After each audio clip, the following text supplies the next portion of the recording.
What's up, y'all? This is Brave, and I'm back for another review. And this time we're going to be doing a Real Housewives of Potomac. This is season 9, episode 1. I wasn't exactly sure if I was going to review this show, but I said, you know what? Let's see what the girls are giving, because we all know that there has been a little cash shakeup because there's no more Robin, no more Candace for the moment. And let's just see how things go. So, we start this episode off with a whole reenactment of how Karen got her DUI, okay?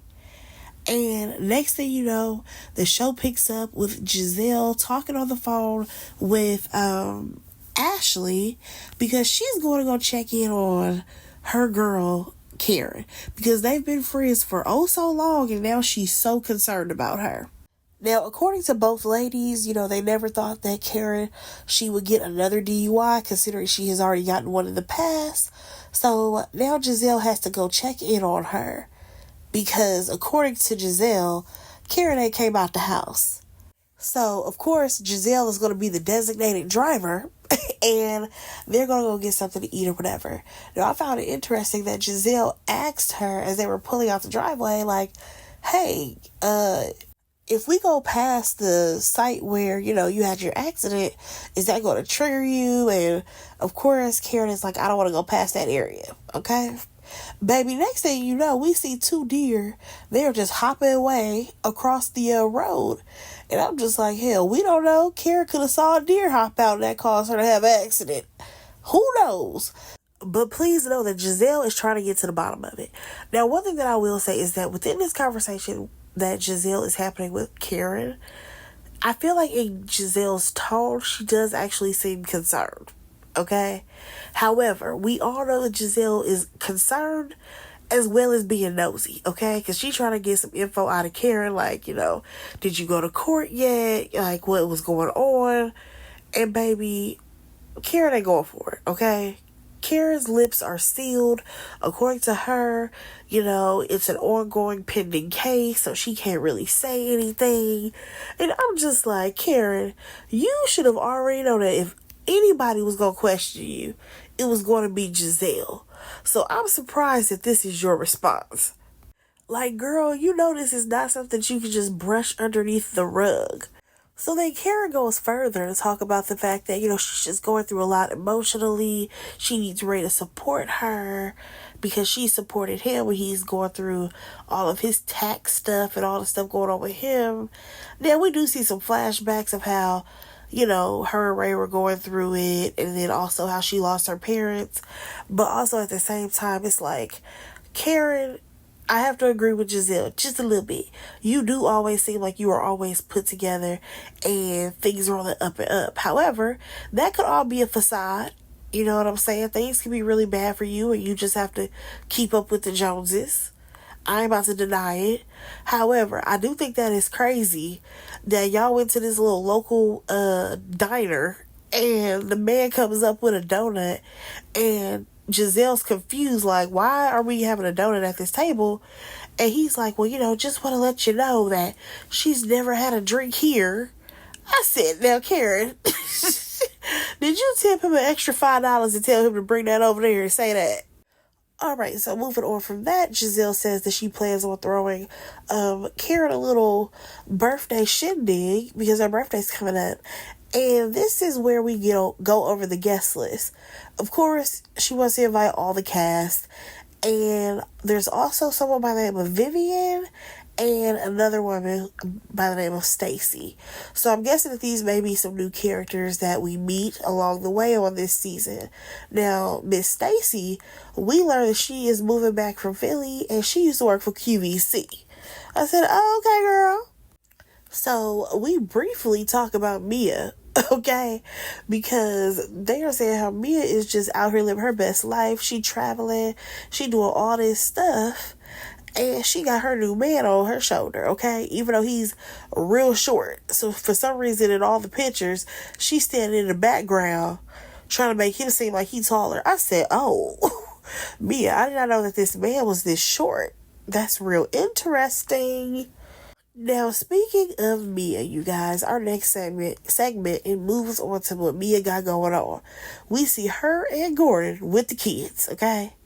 They are going to get ice cream. And first things first, Mia, what is that confessional look with that blonde little swoop thing you got going on? With, girl, that's just not the move. I'm sorry. That hairstyle was not for you, boo. It just wasn't. But we gonna move on. So here's the thing. Gordon has now moved into her building, right? And I'm just like, that's a bit awkward. And she's like, it's kind of weird because I can't just have like my sneaky links over. Girl, what sneaky links? You have this one man. What's his name? Ink? That's not exactly a sneaky link, especially considering Gordon know about him. Nonetheless, here's the thing. Am I tripping? Or when I looked at Gordon, I said, ooh, baby, you look old and tired. I mean, look like he done lost some weight, but he still look old and tired. I said, woo, Mia done did a number on you, sir. Alright, so they basically talk about their relationship, right? And he feels like Mia did not, separate from Gordon in a, I guess, proper manner, because he felt like she was supposed to separate from him and just be alone for some time. However, Mia went and got with Ink immediately after her and Gordon separated. Hell, she might have been messing around with him while they were together. We still don't know what's going on with that, but he felt some type of way about that. And here's my thing, Gordon. I don't know why you're expecting so much out of Mia. Like, you knew who she was. You already knew that there was a possibility that there was some infidelity because your son may actually belong to this man and not you. Like, come on now. You should have known who Mia was. And also at the same time, it's just like, when I think of Mia, right? She got with this old man who in the end wasn't treating her right because he even admitted that he was mean and nasty towards her. It's like, she's still kind of young. You didn't think that she was going to find somebody else, Gordon? Be so for real. Alright, so Mia wants to take this conversation in a different direction. So she decides to say, we need to focus on co-parenting. And I know that you have an issue with the fact that, Ink may take Jeremiah to go get a haircut. And Gordon feels some type of way about that. He's like, no, he cannot take him to get a haircut. I mean, here's the thing. I feel like, Mia, this is all your fault because you the one who laid down with two different men close to the same time frame and you don't know who your baby daddy is, okay? Let's start there. Secondly, I do understand kind of where Gordon is coming from because to him, Jeremiah is his son. That is their time to bond. Maybe every 2 weeks they go to the same barbershop. That is their bonding experience, okay? So it is kind of weird for you to be like, oh yeah, well, I'm going to have his possible new daddy go take him to get a haircut. And for her to be like, well, that's a part of co-parenting. I'm kind of with Gordon. It's really not. That's honestly a simple request, especially considering Gordon lived right down, down the hall or, a couple of floors difference. Like, he could absolutely take his son to go get a haircut. Like, come on, Mia. Now, y'all, as we continue with this conversation, right, you have Mia basically saying that Ink is going to come in town and he wants to do a paternity test. Now, here's the thing. You have Gordon, he's like, listen, I'm not trying to do no dang on paternity test because at the end of the day, Jeremiah's my son. Okay? Now, here's the thing, Mia. Because again, this falls back on you, boo. Because it's definitely giving. You don't know who your baby daddy is. Because we do the flashback of her talking about how she had to do IUI and all of these things. And how Gordon is the one who basically said that there's a possibility that, Jeremiah might not be his or whatever. But at the same time, Mia, you're not saying like, no, for sure, I messed around with Gordon, we had some issues, and then I got with Ink. That's not the vibe that you give it, okay? Because Gordon hit her with the, is it questionable? You know what I'm saying? Am I wrong for thinking that this little boy is my child unless you have some infidelity going on? You know what I'm saying? Because you made it seem like you got with Ink after us. And she's like, I mean, anything is possible. Okay, so this means that you absolutely was messing around with both of these men at the same time, and you don't know who your baby daddy is, girl. Cut it out. Because at one point, it's like she's trying to make it seem like, oh, me and Gordon, we were going through some things, and then like 2 months later, I start messing around with Ink. Well, if you start messing around with Ink sometime later or so, then you would absolutely know which one is the baby daddy. So stop playing. So then after all of this, y'all, you know, Mia is basically telling him that, well, Ink, he's trying to give you time and all of this stuff. And I'm like, wait a second. What do you mean Ink is trying to give Gordon time? Like, are you trying to say that he's trying to give him time to realize that he ain't the daddy?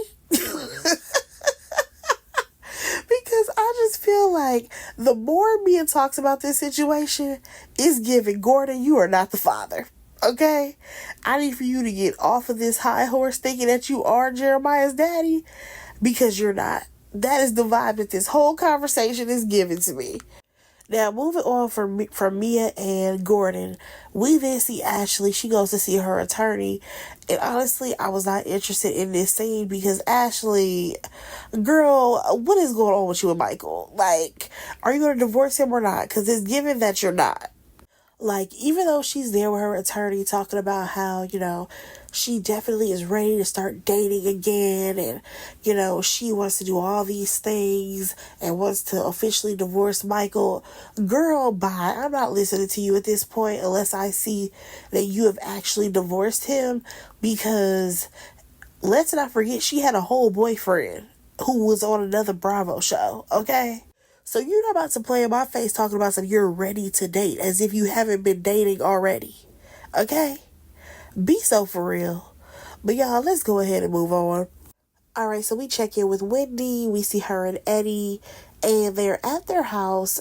She's moving in on his office space because Wendy will no longer be a professor. She has officially sent in her resignation, and we literally watched it happen as she typed very slowly. I'm just like, ooh, girl, where are your typing skills? And you're a professor? But nonetheless, she basically put her resignation on her own terms. We already knew that Wendy never wanted to be a professor. It was something that sounded good, it made her parents proud, but especially once she got on this show, baby, Wendy did not have time to be no professor, okay? She was trying to do 50,000 other things. So, no more Professor Wendy. Moving on. Alright, so we actually get to see Karen meet up with her homegirls, Vivian and Stacy. And I feel like just from them meeting up right here and giving each other hugs and all of that, these may actually be her real friends, like outside of the show. But nonetheless, they first start off talking about how they got these invitations for Karen's little shindig. And y'all, why did Giselle have a cutout of Karen? She have her homeboy Kyle in the background doing some type of beat. And she sent these video invitations out. I said, whoa. Giselle, I see what you did there. What you did was say, you know what, Karen always send us some foolishness, so let me go ahead and send this out to her friends. And baby, it was foolish, because when Giselle got that video switching them hats, talking about it's a attitude party, don't come with the attitude, or you're going to be a taco head or a banana head, I said, now Giselle, you play too much. Now, Karen, she's a little concerned because she's like, listen, the last time Giselle threw me something, she sat in my seat, okay? It was supposed to be my birthday and she sat in the middle of the table, okay? That's my spot.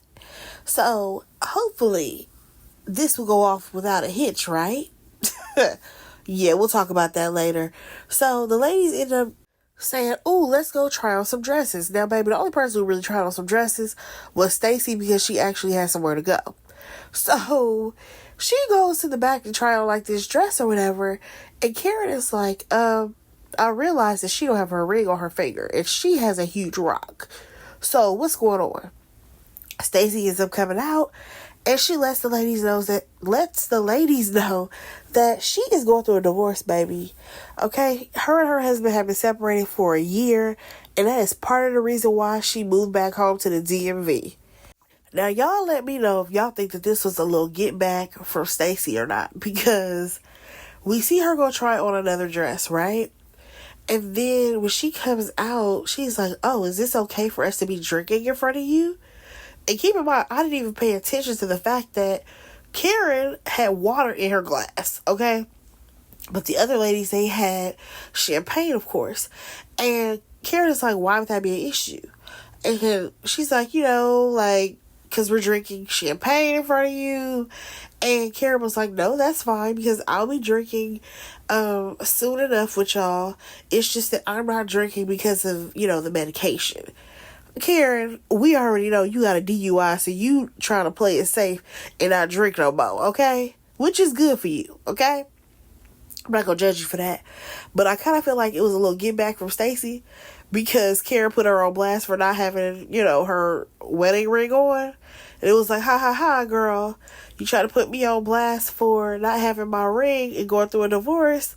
Well, I'm about to put you on blast because you sipping out a glass with some water. Now, I must say, Vivian, shout out to you, because you actually had some really nice pieces. You know what I'm saying? And I feel like she can possibly do very well with her store, considering she knows a lot of women who are, in that high society of the DMV area. And it seems like they always have some type of events and galas and all of that stuff. So hopefully her business does well. Moving on. Now, y'all, we got to move on to the attitude party, because Giselle, she's putting so much effort, you guys, to throw Karen this really nice party, right?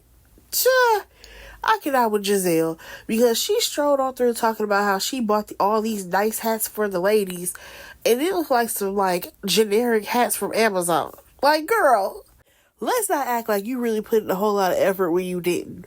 Nonetheless, Ashley is the first person to arrive, so they chit-chat about Karen and how Karen was trying to deflect from really speaking about what happened with that DUI. And then they go on to talk about the fact that Giselle is all about peace, okay? Because she even invited Wendy to the event. And we all know that her and Wendy, they have had some back and forths over the years, okay? I mean, they have argued down. And what sucks is that we've all heard that they supposed to be like besties now, which is so weird. But we gonna see when that's gonna transpire. Alright, so more of the ladies, they start to show up. And Mia, she brings her friend Jazzy. And everybody trying to figure out, Jazzy, what do you do? What your husband do? The typical questions. So come to find out, she was an international flight attendant. And she ended up meeting her husband, probably in the air. But he's actually an NFL player. He plays for the Chiefs. And baby, they just won a Super Bowl. Alright, so now here comes Vivian and Stacey. They show up to the party. And what's her name? Karen. She comes as well. Oh, I almost forgot. Y'all, here go Messy Jacqueline, right? She swears that she's talked to Karen recently. And it sounded like Karen was a little tipsy. I said, ooh, not you saying that on the national TV knowing this lady got to go to court. Know that she already got this DUI, girl. That is messy. But you know what? Tell your truth, girl. Tell your truth. We gonna get into it. But let's go ahead and move on. So the ladies are getting to know each other, having, small talk and conversations. And then Giselle goes on to talk about how, this is a attitude party. She got all these random Amazon hats around, with the construction worker hat and the banana hat. And then she also has these other hats that each girl is going to get, that I guess someone designed specifically for this event for her. Not really sure. But like I said, everybody going to get a hat. You get a hat. You get a hat. You get a hat. Alright, so y'all, they open up the floor so that way the ladies can question Karen, though, right? Because everybody wants to know, Karen, what is going on with you and this DUI, DWI, all the rest of the I's that you got going on? And here's the thing. Jacqueline starts off You know what I'm saying? Going on about how she's so happy that, Karen is still here and nobody got injured and all of this stuff. No, I thought she was going to bring up the fact that she thought that Karen was tipsy the other day. That's what I thought she was going to bring up, but she didn't. And I promise that I was watching this show, and at one moment, y'all, they were talking about how they was going to, ask Karen, I guess, whatever question. However, she flipped it on them. Because she absolutely flipped this into a moment of, this is where they need to show up and be her real friend. If they gonna be her friend, they gonna rock with her and whatever she got going on. I guess if they ain't her friend, she don't want them around. And I can't lie, I'm just like, now Karen, how did we get here? How did we get to the point of you saying you don't want no fake girls around you? Because, you done had them around all this time. Now, we see Ashley in her confessional, and she just like, girl, I've seen this same song and dance from Karen plenty of times. And, of course, this is another deflection that Karen is trying to, pull a wool over the lady's eyes to be like, listen, I may have this going on, but I need for y'all to have my back, okay? But, baby, moving on from that, we give out some more hats, and we have G&A, y'all. G&A is back. Giselle and Ashley in this She by Sheree type activewear line. I said, you know what? Bravo stars. I'm gonna need for y'all to get it together because we already has to live through She by Sheree. I don't know what y'all trying to do with G&A fusion. Okay? Because we not signing up for it. We ain't buying it. Alright, so then Mia gets her hat, right? I think it was called like the King or something like that. And the reason why she got it was because Giselle was like, yeah, because she out here pimping two men, or however she phrased it. I'm just like, oh, Lord. Now, this is what's interesting, because first they were like, oh, what does he do, or whatever. And she's like, oh, he's a radio personality. And then the following question is, so do you and your homegirl hook up with him? Because we already know that Jackie has taken sloppy seconds from Mia, and I'm pretty sure it was vice versa, okay? Because they share everything. And according to Mia, like, no, because he doesn't play about me. I said, yeah, but that, I don't know, because Jackie kind of had a little smirk on her face, or am I tripping? Now, Mia, this is where I gotta give you a side eye, because Karen. Karen said, oh, well, are we going to see G around? Referring to Gordon. And she says, yeah, me and Gordon, like, of course they had their thing or whatever.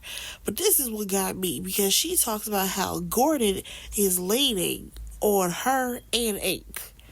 I said, leaning on both of y'all. Okay, that's kind of weird. Then she goes on to talk about how one day Gordon left his laundry or whatever at her house, and she washed it and Ink folded it, and then they took it back up to Gordon's place. Girl, I know you're not about to use that time where he done finessed you to do his laundry into Gordon is leaning on Ink. In what way? Be for real. And then, y'all, we move on to Jacqueline piping up. Baby, I want her to shut up, okay? She pipes up and talks about the fact that she feels like Ink is so much better than Gordon because Gordon and Mia were a business relationship. A business relationship? Girl, you not exactly making your homegirl case look any better than what it should be looking like, okay? So then Giselle asks her, like, well, did he know that it was just business? Like, I can't lie, Giselle was sitting there looking so confused because I get it. Jacqueline, you're supposed to be Mia's homegirl. Why are you talking like this? And Mia, why you ain't cut her off yet? And Karen is like, Mia, it couldn't have just been business because you gave birth to some babies. And it's like, well, Karen, here's the thing. That's how she was trying to secure the bag, okay? Because Gordon supposedly had money, and if she walked away from him, she would, cash in on that child support. All right, so then Karen, it seemed like she was just trying to get some clarification on the situation because she went on to talk about the fact that, Gordon, he mentioned how the kids had seen Mia laid up with ink. And she's like, that just kind of plastered things all everywhere about your kids and all this stuff. And, I'm really concerned about them. And Mia's like, you don't think I'm concerned about my kids? I said, oh, see, here we go. Here we go with guilt, okay? Because you didn't even let Karen finish what she was trying to say to you before you tried to cut her off to be like, you don't think that relax, Mia, relax. So before Karen can even fully jump back into her question, Giselle is like, well, Mia, you didn't protect your kids at all costs. And she's like, the reason why you didn't protect your kids is because at the end of the day, you should have never had no overlap with Gordon and Ink. I said, oh, Giselle, baby, you got a point. Because at the end of the day, y'all are full grown adults, okay? Mia, you over here, you got a paternity situation. You don't know if Gordon the daddy or if Ink is the daddy. You don't know. And then on top of that, because I'm sorry, if a woman is the one that's carrying the baby, okay, and according to you, there wasn't any overlap, there should be no question.